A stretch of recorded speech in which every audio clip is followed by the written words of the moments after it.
Hello everyone, welcome back to my channel. I am Prachi, and first of all, happy Diwali to everyone. And sorry for being Mia for a time. I was busy with something. Okay. So in last video, I was talking about I started a new book. Okay, so the book is The Game of Life and How to Play It by Florence Scovelson. This is the book. Okay, so I was explaining तो इस book में जो author हैं Florence क्लोवलसिन वो जो है थोड़ा faith के ऊपर ज़्यादा डिपेंड मतलब शी इज़ बिली और उन्होंने जैसे नॉर्मली हम जो सबकॉन्शियस माइंड पढ़ते हैं ना और बुक्स में तो इसमें ये जो है जो है फेथ भगवान के ऊपर अगर तुम्हें फेथ है तो तुम जो है अपनी लाइफ में ज़रूर सक्सेस करोगे वही है मतलब कोई जो सबकॉन्शियस माइंड बोलता है कोई जो एक रिलीजियस उससे देख रहे हैं एंगल से देख रहे हैं तो वो भगवान बोलेंगे गॉड बोलेंगे या अ, ये बोलेंगे ठीक है तो ये फेथ के सेंस में जो है इनका जो कंटेंट है वो फेथ के अराउंड रिवॉल्व करता है सो दे ये बोलती हैं कि अगर तुम्हें जो है खुद पे भगवान पे फेथ है मतलब तुम्हारी जो भी डिमांड्स हैं उस उनको जो है वो सब पूरी होंगी तुम्हें तुम्हें जो है किस अपने जो है गॉड पे जो तुम्हारे गॉड हैं जो भगवान है उन पे भरोसा रखना है ताकि वो तुम्हें जो है सब कुछ प्रोवाइड करेंगे जो भी तुम्हें जो है चाहिए जो भी तुम्हारी लाइफ में रिक्वायरमेंट है उसको ले तुम्हें जो है भगवान पे भरोसा रखो और मतलब कि तुम्हें मिलेगा जो तुम चाह रहे हो तुम्हें वो मिलेगा बस you have to believe in your God ये मैंने तुम्हें अपने लास्ट वीडियो में बताया है सो अभी जो है अभी मैं तुम्हें बताऊंगी नेक्स्ट जो फ्यू टॉपिक्स हैं तो उसमें ये जो है ये बताती है कि हाँ हमने जो है लॉ ऑफ कर्मा भी सुना होगा जिसमें इन्होंने स्पेशली मेंशन किया है कि इंडियन उसमें बोला जाता है लॉ ऑफ कर्मा तो उसमें लॉ ऑफ कर्मा में ना एंड लॉ ऑफ फॉरगिवनेस दो लॉ बताए हैं ना तो लॉ ऑफ कर्मा तो एज यू नो सबको इंडियन उसमें तो पता ही होता है सबको कि क्या होता है जो हम कर्म कर रहे हैं वो हमारे पास ही आते हैं तो इसलिए बोला जाता है कि अपने कर्म जो है वो सब जो है सोच समझ के करने चाहिए अब कर्म में जो है ना हमारी जो डेफिनेशन है वो भी एक तो लिमिट ही है आई मीन इसमें सिर्फ कर्म बोला जाता है कर्म होते हैं एक्शंस यानी कि जो हम एक्शंस ले रहे हैं उनको अच्छे करो किसी से बुरा मत करो लेकिन इसमें जो है और चीज़ें भी इंक्लूड होते हैं यानी कि तुम्हारे थॉट्स तुम किसी के बारे में क्या सोच रहे हो वो भी इसी में आता है वो भी कर्मा में इंक्लूड होता है ऐसा नहीं है कि ओ तुम दिखाने के लिए कर रहे हो मतलब कोई है जो बहुत नेगेटिव पर्सन है लेकिन किसी को मतलब लोगों के सामने दिखाने के लिए किसी पुअर की हेल्प कर रहा है although it's a good deed but तुम जो दिमाग में सोच रहे हो तुम्हें उसका भी रिजल्ट मिलेगा वो नहीं है कि सिर्फ बाहर बाहर से जो तुम दिखा रहे हो वही काउंट होता है जो तुम सोच रहे हो जो तुम किसी के लिए बोल रहे हो इवन दो ये नहीं है कि सामने से ही बाहर से भी अगर तुम किसी और के सामने किसी और के लिए बुरा बोल रहे हो किसी और के साथ बुराई कर रहे हो तीसरे पर्सन के साथ तो वो भी काउंट होता है कर्मा में तो अगर तुम किसी के साथ तो हमें तो जो है किसी के लिए बुरा नहीं सोचना चाहिए ये जो ये कहती ऑथर हैं वो कहती हैं कि किसी के लिए बुरा मत सोचो क्योंकि इनडायरेक्टली वो सोच कौन रहा है तुम्हारा माइंड ही सोच रहा है अब उस माइंड को ना ये डिफरेंस नहीं पता होता कि वो तुम्हारे बारे में सोच रहा है किसी और के बारे में सोच रहा है उसको यही लगेगा कि वो अपने हमारे बारे में ही सोच रहा है तो वो जो है वो सेम चीज क्योंकि फिर ना तुम उन्हीं चीजों को अट्रैक्ट करोगे और ये चीजें होती हैं रियल लाइफ में भी let me give you an example real life example ये मेरी फैमिली में से ही है एग्जांपल बट मैं रिलेशन नहीं बताऊंगी कॉन्टेक्स्ट बताती हूँ ओके सो ये हमारे जो जो रिलेटिव्स हैं तो उसमें जो मतलब जो तो एक भाई मेरे एक कज़न ब्रदर हैं उनके लिए ना लड़का मतलब लड़की देख रहे हैं शादी के लिए मतलब काफ़ी टाइम हो गया है उनकी एज आई थिंक क्रॉस 35 हो गए हैं एंड उनको जो मतलब लड़कियां नहीं मिल रही हैं एंड क्या कर तो वो क्या जो उनकी मदर हैं वो क्या करती हैं मतलब यहाँ पे मतलब आसपास किसी भी उसका रिश्ता हो रहा है तो वहाँ पे ना जाके किसी के बारे में गलत बोलना या मतलब किसी और के जैसे मतलब उनके घर में किसी और की बच्चे हैं लड़कियां हैं उनके रिश्ते हो रहे हैं तो उनके रिश्ते जाके तुड़वाना तो अब ये क्या हो रहा है अब भले ही वो अपने लड़के के लिए रिश्ता दे ढूंढ रही हैं और फन फैक्ट ये है कि वो जहाँ भी रिश्ता करने जाती हैं वहाँ पे ना किसी का होता नहीं मतलब कोई भी क्योंकि अब इतने ज़्यादा नेगेटिव हैं तो लोग मतलब कहीं भी बात चलती है तो लोगों से अब पूछा जाता है ना कि हाँ ये लोग सही है नहीं है जब इंक्वायरी होती है तो लोग जो है वहाँ पे मतलब शादी करने के लिए मना कर देते हैं तो ये जो सीन है अब ये जो हो रहा है यहाँ पे कि हाँ भाई लड़की मतलब जो वो आंटी हैं या जो भी हैं वो जो है वो अपने घर अपने लड़के के लिए लड़की ढूँढ रही हैं, लेकिन किसी और का जब रिश्ता हो रहा है तो उसमें क्या कर रही हैं, उसमें जो है उनके रिश्ते तुड़वा रही हैं जाके। तो अब इससे क्या हो रहा है? अब उसमें क्या हो रहा है, कॉन्शियस माइंड को थोड़ी ना पता है, उनके सबकॉन्शियस को थोड़ी ना पता है कि वो अपने लिए कर रही हैं, लेकिन क्योंकि उनको क्या है, उनके दिमाग में नेगेटिविटी है। वो दूसरों के जब रिश्ते हो रहे हैं, दूसरों के घर में जब किसी और की लाइफ में जब कुछ अच्छा हो रहा है, तो वो वहाँ जाके क्या कर रही हैं, उस चीज़ को ब्रेक करना चाह रही हैं। वो नेगेटिव वो आ रहा है इंटेंशंस। अब कॉन्शियस माइंड सबकॉन्शियस को ये नहीं पता है कि वो किसी और के लिए है, वो अपने लिए समझ रहा है, तो वो अपनी लाइफ में भी वो सेम चीज़ें अट्रैक्ट करे। Although she is a very negative person, मैं वो नहीं बोलना चाहूँगी, बट हाँ, मैंने ये एग्जांपल देके समझाया है कि ऐसे होता है। ऐसे जो है सबकॉन्शियस को नहीं पता है कि हम जो है दूसरों के लिए कर रहे हैं, तो ये इनडायरेक्टली तुम अपनी लाइफ में ही वही चीज़ सेम चीज़ अट्रैक्ट कर रहे हो। आई नो कि लोग तुम्हारे साथ गलत कर रहे हैं, तो तुम्हें उस टाइम पे क्या अगर तुम्हारे साथ कोई बुरा कर रहा है, और उसका मैं नहीं मना कर रही हूँ, जब तुम्हारे साथ कोई बुरा कर रहा है, अगर तुम्हें अपने आप को डिफाइन करने के लिए वो करने के लिए बोलना है तो बोलो। बट मैं उसके लिए बोल रही हूँ कि जानबूझ के सोच समझ के किसी का जो बुरा करते हैं लोग, वो नहीं करना चाहिए, क्योंकि वो भी लॉ ऑफ कर्मा में काउंट होता है, एंड यू नो कि हर किसी को अपने कर्मों का फल मिलता ही मिलता है ना। तो ये हो गया। एंड देन सेकंड लॉ इन्होंने बताया law of forgiveness. Law of forgiveness वो होता है, अब लॉ ऑफ फॉरगिवनेस ये होता है कि जैसे हम लोग ना बहुत ज़्यादा वो क्रिब करते हैं, जो भी हमारी लाइफ में हुआ है। I use to do this thing same. मैं मतलब जो भी मैंने देखा है अपनी लाइफ में, जो भी मेरे साथ हुए एक्सपीरियंसेस, मैं मतलब उस चीज़ के लिए बहुत ज़्यादा मतलब कोसती थी लोगों को, और मतलब बहुत वो करती थी कि मैं तो बेचारी हूँ, मेरे साथ तो सब बुरा ही हुआ है, एंड मैं मेरे मेरे साथ मेरे पेरेंट्स ने ऐसा क्यों किया, मैं मतलब ये सब चीज़ें बहुत करती थी। बट नाउ आई रियलाइज कि ये सब चीज़ें भी indirectly I am attracting the same things जो मेरे पास में हुई है। मैं ये सब चीज़ें अट्रैक्ट कर रही हूँ, उस चीज़ों को बोल के, उन सेम चीज़ों को बोल के जो है मैं वही सेम चीज़ें अट्रैक्ट कर रही हूँ। तो लॉ ऑफ फॉरगिवनेस कहता है कि जिसने भी तुम्हारे साथ बुरा करा है, कुछ भी करा है, उसको माफ़ कर दो। दिल से जो है सबको जो है फॉरगिव कर दो कि हम जो है अब अ,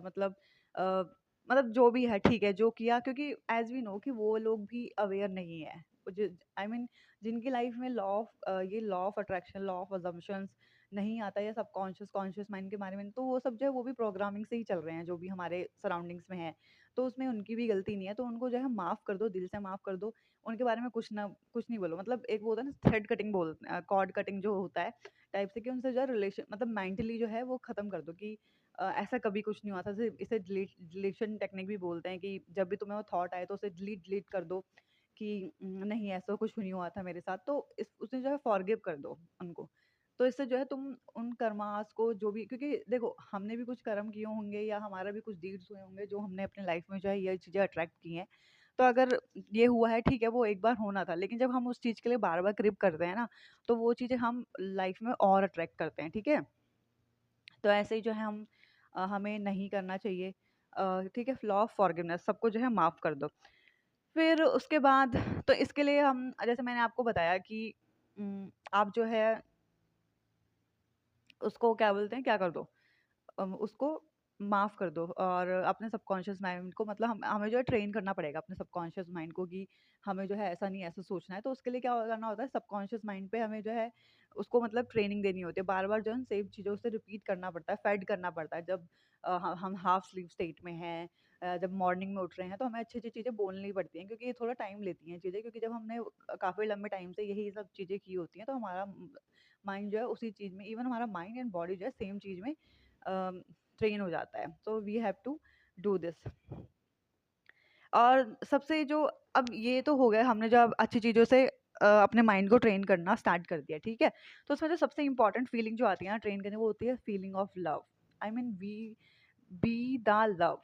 जो लव इमोशन होता है ना, फिल्ड विद लव इमोशन, जो लव इमोशन होता है ना उसकी फ्रिक्वेंसी सबसे हाई होती है। एज यू नो, अगर आप लोगों ने वो एक इमोशन का चार्ट होता है वो देखा होगा, तो उसमें जो है ना, जैसे जो shame, guilt, hate, anger, frustration, ये सब जो इमोशन होता है ना, ये सब होते हैं लो फ्रिक्वेंसी वाले इमोशन। अगर तुम्हारे माइंड और बॉडी में ये इमोशन स्टोर हैं, तो तुम जो है अपनी लाइफ में हमेशा नेगेटिव चीज़ें ही अट्रैक्ट करोगे। लेकिन अगर तुम्हारी जो लाइफ है उसमें जैसे जो न्यू बॉर्न बेबी होता है ना, उसके उसका जो इमोशन, प्राइमरी इमोशंस जो होते हैं ना, वो होते हैं लव के। वो हर किसी के साथ अच्छे से रहता है, एकदम खुश रहता है, अपने में हंसता रहेगा, तो वही होता है लव। वो जो फीलिंग होती है ना लव की,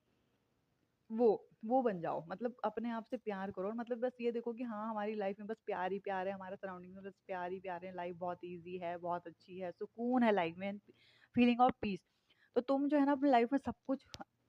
अच्छा अट्रैक्ट करोगे, क्योंकि जब तुम खुद ही प्यार बन जाओगे तो तुम्हें जो है, तुम्हें और खुद तुम वो अट्रैक्ट भी तो वही करोगे। तो ये जो है, जो लव का इमोशन होता है ना, ये बहुत हाई इमोशन है। इसको तुम, जब तुम बन जाओगे ना लव, तो जब तुम्हारे इमोशन हाई, मतलब तुम उस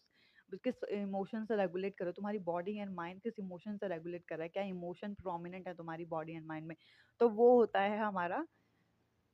उसको उससे जो है हमारी सराउंडिंग्स, फिर हम जो है वैसी ही चीज़ें अपने सराउंडिंग से अट्रैक्ट करते हैं, वो जो सराउंडिंग से जब हम अट्रैक्ट करते हैं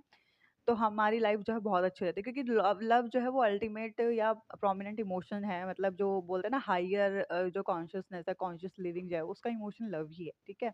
तो हम जो है इसको अट्रैक्ट कर सकते हैं। नेक्स्ट इन्होंने बोला, जब हम जब हम जब हम इस इमोशन से ड्राइव होने लग जाएंगे ना अपनी लाइफ में, तब हमारी लाइफ में जो है बहुत ज़्यादा, तब जो है हमें जो है गाइडेंस मिलने लगेगी, इंट्यूशन जो इसे बोलते हैं। तो जो वो इंट्यूशन होती है ना, और उस इंट्यूशन पे जब तुम उस इंट्यूशन से एक्शन लेने लग जाओगे ना, तुम्हारी लाइफ जो है बहुत ज़्यादा सॉर्टेड हो जाएगी, and you are going to living a wonderful life and peaceful life. तो वो तभी होगी जब तुम मतलब अंदर से क्लियर हो गया, आई मीन जब तुम्हारी बॉडी या माइंड में जो है कोई नेगेटिव इमोशन नहीं है, सब कुछ बहुत अच्छा है, क्लियर है, तुम माइंड से बहुत पीसफुल हो। तो फिर जो है ना अंदर से गाइडेंस, जो तुम्हारा हायर कॉन्शियस है ना, वो तुम्हें गाइड करेगा, वो तुम्हें मतलब तुम्हें कहीं भी कुछ होगा ना, तुम्हारे अंदर दिमाग में आएगा कि हाँ ये करना है, एंड तुम जो है वो एकदम ही कर लोगे, एंड तुम्हें उसमें रिजल्ट भी मिलेंगे। इसे बोलते हैं इंट्यूशन, और इसे बोलते हैं हम गाइडेंस, ठीक है। तो ये होता है हमारा इंट्यूशन एंड गाइडेंस का चैप्टर। एंड और इसके लिए हम क्या कर सकते हैं, जो अब हमें जो है, मैंने ये तो बता दिया तुम्हें कि कैसे करना है लव का, लव इमोशंस को हाई करो अपने अंदर। तो इसके लिए जो है तुम अफर्मेशन दे सकते हो। अफर्मेशन जो है बहुत एक law of attraction, law of assumption की टेक्निक है, जिसमें हम जो है कंटिन्यूअसली एक ही बात को रिपीट करते हैं। नॉर्मली जैसे हम जो डेली में जो हम बातें करते रहते हैं ना अपने आप को लेके कि कुछ गलत बोल रहे हैं, तो उसकी जगह हम अपने लिए अच्छा बोलो। सबसे पहले तो यहीं से स्टार्ट करो कि अपने लिए, किसी के सामने फन करने के लिए भी नहीं, अच्छा नहीं, मज़ाक गलत नहीं बोलना है। हाँ, अगर तुम बोल भी रहे हो सामने से, लेकिन उसका इंटरनली अगर तुम्हारे दिमाग में उस चीज़ को उतना सीरियस नहीं लेना है कि हाँ, नहीं, नहीं मैं यही हूँ, नहीं। कोई नहीं बाहर से बोल रहे हो, उसका कोई मतलब नहीं है, लेकिन अगर तुम उसे अंदर से भी मानते हो, तब वो चीज़ गलत है। उसको जो है अच्छे से बोलो, like I am love, I am peaceful, I am divine soul, I am beautiful, I am sexy, I am intelligent, I am gorgeous, I M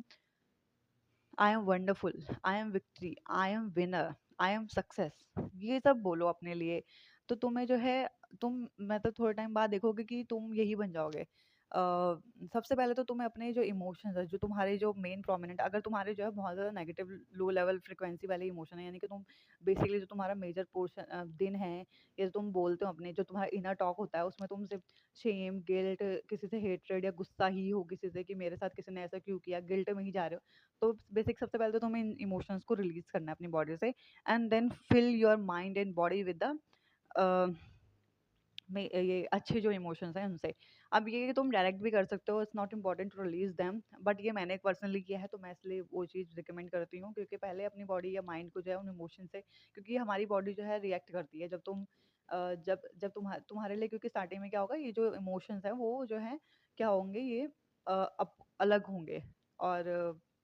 तो बॉडी और माइंड जो उस चीज़ को, तुम्हें बहुत रेसिस्टेंस होगा, और तुम्हें बहुत मतलब वो होगा, चिड़-चिड़ फ्रस्ट्रेशन हो जाएगी। तो इसलिए मैं पर्सनल जो मैंने किया है, मैं वो करती हूँ, बाकी जिसके लिए जैसा वर्क करता है वो वैसे भी कर सकता है। Okay, so that's all for today, and next I am going to start a new book by doctor Joe Dispenza की नई बुक, एक बुक स्टार्ट करूँगी मैंने जो पढ़ी है उनमें से एक स्टार्ट करूँगी मैं नेक्स्ट वीडियो में। Okay, thank you.